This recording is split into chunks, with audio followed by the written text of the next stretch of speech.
शाम का टाइम है, आ गई हूँ टेरेस गार्डन में क्योंकि बहुत दिनों से कुछ पौधे ला करके रखा हुआ था जिनको लगाना है मुझे इन क्यारियों में, लेकिन इतनी इनमें घास उगाई है कि पहले तो इनकी सफाई करनी है। तो आज का पूरा ये व्लॉग गार्डनिंग स्पेशल है। पूरे जो टेरेस है उसकी सफाई करवाऊंगी, साथ में और भी ढेर सारे काम किए हैं, सब कुछ शेयर करूंगी। तो अगर आपको गार्डनिंग व्लॉग अच्छे लगते हैं तो वीडियो को लास्ट तक देखिएगा।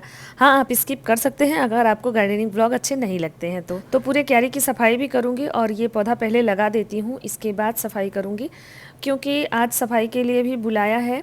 एक बच्ची है, उसकी मम्मी काम करती हैं, तो कभी कभी उस बच्ची को बुला लेती हूँ इस टेरेस को क्लीन करने के लिए। तो अभी जो है देखिए, ये लोग भी अब आने लगे हैं धीरे धीरे। तन्वी आ जाती हैं समय से पानी देने के लिए। तो मैं यहाँ पे ये सारे घास हटा करके और यहाँ पे एक पौधा ऐड कर रही हूँ। ये क्यारी अभी ना खाली ही रहती है, छोटे मोटे पौधे कभी सीजनल मैं इसमें लगा देती हूँ, फिर वो सीज़न के साथ सूख जाता है। तो इसलिए अब इसमें ना इस क्यारी को ही मुझे कंप्लीट करना है। बाकी सारी क्यारियों में ना लगभग पौधे लग चुके हैं परमानेंट, और अब ये हटेंगे नहीं, अब ये हमेशा ऐसे ही रहेंगे, जिससे कि मेरा काम थोड़ा कम हो जाएगा। तो एक कप चाय लेकर के आ गई हूँ टेरेस पे और अभी बज रहे हैं 5:15। तो हेलो, कैसे हैं आप सभी? उम्मीद करती हूँ, हाँ वहीं पे उम्मीद करती हूँ आप सभी अच्छे होंगे। छत की थोड़ी क्लीनिंग करवानी है, सुबह जो भी काम किया था वो सब कब साफ़ करवाऊंगी, और जितना भी ये सब कूड़ा कचरा है ना, ये सब जो है हटवाऊंगी। और फिर एक नए तरीके से अरेंज कर रही हूँ टेरेस को, क्योंकि अब विंटर आने वाले हैं तो सर्दियों के फूल लगेंगे, तो थोड़ा डेकोरेशन होगा।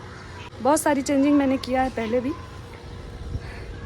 बस इसी सब में लगी हुई हूँ। साथ में बच्चों के एग्ज़ाम्स चल रहे हैं, अभी 27 को ख़त्म होंगे इन लोगों के एग्ज़ाम। तो यहाँ पे मैंने नंदिनी को बुलाया है, थोड़ा वो मेरी हेल्प करा देगी, झाड़ू वाड़ू लगा देगी। तो सारी कटिंग तो मैंने कर ली थी। ये क्यारी देखिए इतना साफ़ कर दिया, और इस टाइम कितना अच्छा लग रहा है, देख रहे हैं कितना सुंदर लग रहा है ये। लेकिन ये कचरा है पूरा, ये जाएगा डस्टबिन में और इससे बन जाएगा खाद। तो ये जो ग्रीन शेड है इसको भी अरेंज करवाऊंगी। अभी वो झाड़ू लगाने आएगी बच्ची, तो उससे पहले मैं ये पौधे लगा देती हूँ, जब तक दूसरी तरफ वो झाड़ू लगा रही है। ये पौधे लगा दूंगी तो फिर ये सारा सेट हो जाएगा, और सेट करने के बाद फिर इसमें झाड़ू लगवा देंगे। तो जब तक उधर लगाएगी तब तक मेरा ये काम हो जाएगा, और इसके बाद फिर पानी भी देना होगा। और भी बहुत सारे काम हैं, चलिए बताती हूँ। कुछ सब्जियों की भी तैयारियाँ शुरू कर दी हैं मैंने। विंटर में कुछ सब्जियाँ हो जाएंगी। वैसे मैं सब्जियों पर ज़्यादा फोकस नहीं करती थी, लेकिन पिछले 2 साल से कोशिश कर रही हूँ कि थोड़ी बहुत सब्जियाँ लगा दूँ टेरेस पे। इससे क्या है ना कि घर में सबको थोड़ा अच्छा लगता है कि चलो कुछ वैल्यूएबल कर रही है। नहीं तो ये डेकोरेटिव और फ्लावरिंग प्लांट्स ही लगा करके तो लगता है कि बेकार का ही काम हो रहा है सब। तो इसलिए सब्जियां रहेंगी तो थोड़ा सा तोड़ने में अच्छा भी लगता है। पिछले साल भी मैंने बहुत सारी सब्जियां लगाई थी जिनको तोड़ करके ले गए, जैसे धनिया, पालक, शिमला मिर्च, करेला, ये सब लगाया था। तो इस बार भी कुछ सब्जियां ऐड कर रही हूँ, चलिए आगे शेयर करूँगी आपके साथ। यहाँ कुछ छोटे छोटे पौधे ले आई थी, जिसमें 1-2 विंटर के भी पौधे थे, मतलब फ्लावरिंग प्लांट्स थे। क्या काम चल रहा है देखिए, सीवर लाइन का काम चल रहा था, तो इन लोगों को भी चाय दे के आए हैं। देखिए चाय रखा हुआ है अभी, मम्मी यहाँ बैठी हुई हैं, ये भी थे अभी कहीं, लग रहा अंदर चल रहा है। तो यहाँ वर्क प्रोग्रेस पे है। बाकी मेरे कुछ पौधों की अब फिर से छटाई होगी, और ये लास्ट छटाई होगी इस मौसम की। अब इसके बाद सर्दियाँ शुरू हो जाएंगी। ये सब मैंने अरेंज किया, देखिए ये मेरा अर्बेनियम है, यहाँ लगा दिया, वहाँ से उठा करके पूरा। देखिए इसे, चाय पी लो नंदली, पहले चाय पी लो फिर। ये सारा जो देखिए, ये सारा कितना सारा है कटिंग किया हुआ है, ये सब जाएगा एक डस्टबिन में।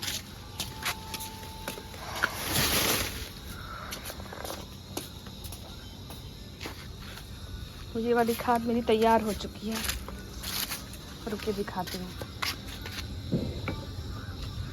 ये देखिए, इसको हटाते हैं, ये खाद तैयार हो गई है, और अब इसको भरूंगी मैं ग्रो बैग में। इस ग्रो बैग में ये खाली पड़ा है जो, और इसी में फिर से ही कचरा जाएगा। ये देखते हैं कि ये कैसा हुआ है। ये देखिए पूरा काला सोना है ये, देख रहे हैं, ये सारा किचन का कचरा है मेरे, अब ये मिट्टी में तब्दील हो चुका है। ये मेरा किचन वेस्ट से कंपोस्ट है जो हमेशा ही बनता रहता है। अगर आपने नहीं देखा है तो मेरे चैनल पे जाके चेक करिए कैसे इसको बनाते हैं, क्या क्या इसमें सावधानियां रखते हैं। ये देखिए, ये बारिशों से पहले की है और इसको मैंने कवर करके रख दिया था। बारिशों में मैंने कोई कंपोस्टिंग नहीं की है और अब शुरू होगी कंपोस्टिंग फिर से। तो देखिए कुछ प्लास्टिक भी आ गया इसमें।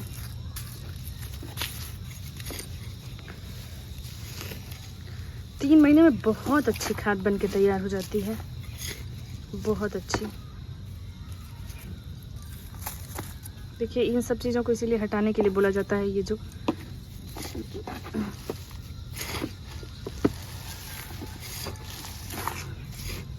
तो पत्तियों की खाद, किचन के वेस्ट से बनने वाले सारे कचरे, उन सब की खाद बनती रहती है। तो अभी बारिश शुरू नहीं हुई थी, उससे पहले मैं इस वाले ग्रो बैग में भी किचन का वेस्ट डाल रही थी, लेकिन फिर बारिशें शुरू हो गई और ये भर नहीं पाया, तो थोड़ा सा वेस्ट तैयार हो गया था। तो अब ये वाला जो ग्रो बैग है इसको खाली करूँगी पहले। तो ये देखिए मेरे अमरूद के पौधे में और थोड़ा सा जो है जो खाली खाली इसे ग्रो बैग है उनमें इनको डाल दूँगी और इस ग्रो बैग को खाली करके फिर वो वाला जो खाद तैयार है वो मैं इसी ग्रो बैग में भर दूंगी। और ये सारे ग्रो बैग मैं सब्जियां लगाने के लिए तैयार कर रही हूँ। ये जो आप बड़ा सा बकेट देख रहे हैं इसमें मैंने अमरूद लगाया हुआ है।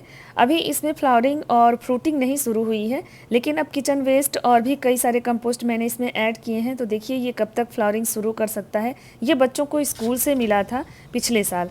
तो इन सारे ग्रो बैग को मैं इसी तरह से तैयार करती हूँ।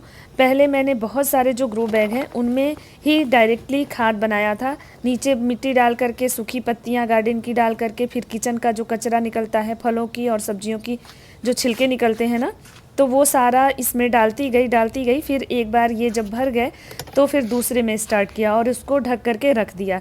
2 से 3 महीने में ये खाद बन के बहुत अच्छी तैयार हो जाती है। नहीं तो आप सोचिए हम इतनी मिट्टी कहाँ से ले आते।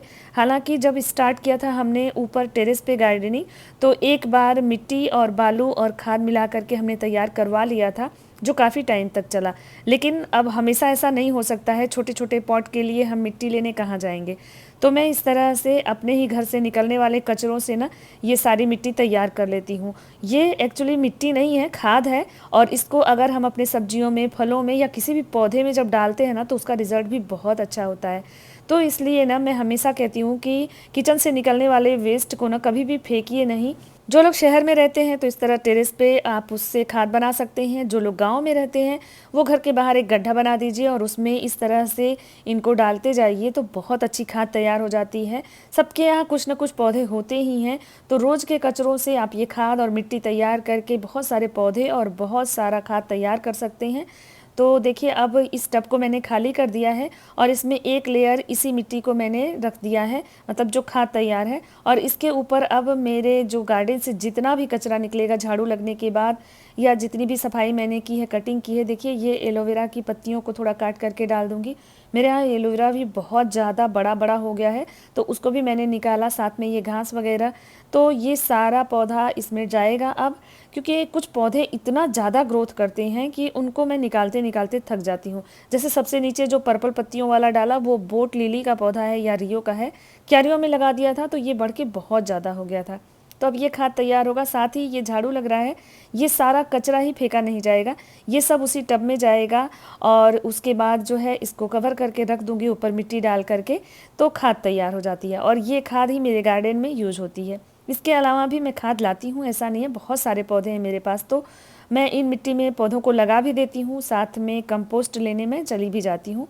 तो देखिए झाड़ू लग गया है ना, तो ये गमले इधर उधर कर देती है, बच्ची अरेंज नहीं कर पाती है, बस वो गमलों को हटा हटा करके झाड़ू लगा देती है।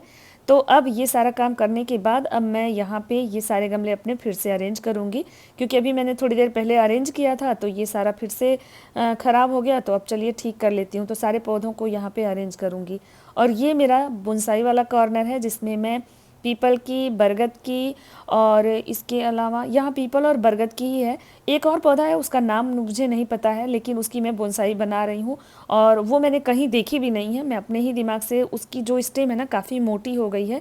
मेरे जस्ट पीछे जो बड़ा सा पौधा दिख रहा है वही, उसका नाम मुझे नहीं पता है, पता करूँगी तो आपको बताऊँगी। और उसके तने बहुत मोटे हैं, तो मुझे लगा इसकी बोनसाई बहुत सुंदर बनेगी, तो मैं उसको भी बोनसाई बना रही हूँ। साथ में देखिए ये वाला एरिया अरेंज हो गया है, लेकिन थोड़े गमले उसने हटा दिए, तो इनको फिर से ठीक कर देती हूँ। यहाँ पे मैंने कुछ और भी खाली गमले रखे हुए हैं। अब ये सर्दियों में सारे भर जाएंगे, क्योंकि फूलों के जब पौधे लगाएंगे ना तो ये सब हो जाएंगे। और ये जो आप ग्रो बैग देख रहे हैं, इनमें मैंने सब्जियां लगाई हुई हैं, जिसमें फ्रेंच बीन्स, बैंगन, टमाटर और मिर्ची के बीज लगे हुए हैं। तो इनको भी मैं अब ग्रो बैग में ट्रांसफ़र करने वाली हूँ। इसके बाद यहाँ पे मेरे जो ये बड़े पौधे हैं बोनसाई वाले, इनकी भी ओवर ग्रोथ हो गई थी, तो थोड़ा थोड़ा बचा था, इसको भी कटिंग कर देती हूँ। ये तो 15-20 दिन में बढ़ ही जाते हैं। अब सितंबर या अक्टूबर के बाद अब इनमें कटिंग नहीं करना पड़ेगा, इतना ग्रोथ नहीं होगा, क्योंकि सर्दियाँ शुरू हो जाएंगी तो इन पौधों में ग्रोथ रुक जाती है, बहुत ज़्यादा ग्रोथ नहीं होती है। तो ये सारा जो कॉर्नर है मेरा बोनसाई वाला है, और ये बड़े बड़े पेड़ों को मैं छोटे गमलों में उगा रही हूँ और इनसे एक सुंदर सा बोनसाई लुक दे रही हूँ। तो देखिए इनकी कटिंग करते रहते हैं समय समय पे, तभी ये शेप में आते हैं। तो इतना सारा काम आज हुआ, लगभग 2-2.5 घंटे मैं टेरेस पे रही और एकदम अब थक चुके थे हम लोग।